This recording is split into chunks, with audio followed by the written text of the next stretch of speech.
On a ces facteurs-là, donc on a dit de la répétition, une agression, une violence. Mais il y a quoi d'autre qui fait qu'on est sûr d'être dans du harcèlement?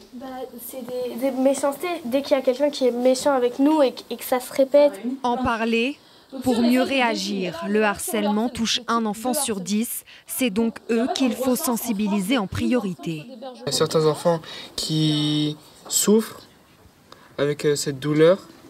Certains enfants même viennent jusqu'à se suicider.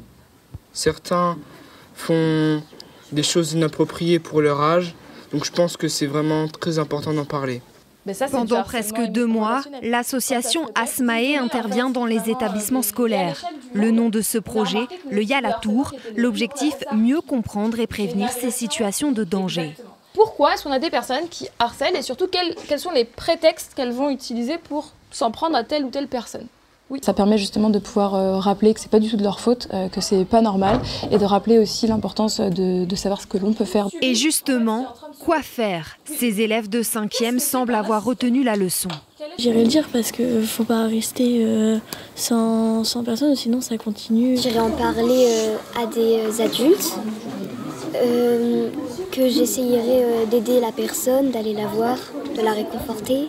Et si ce collège est particulièrement impliqué, c'est parce qu'un drame s'est joué ici il y a 3 ans.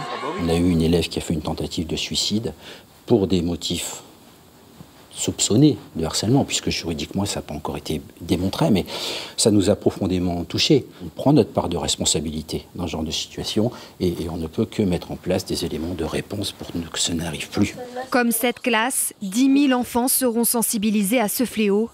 Une prise de conscience essentielle pour ces adultes de demain.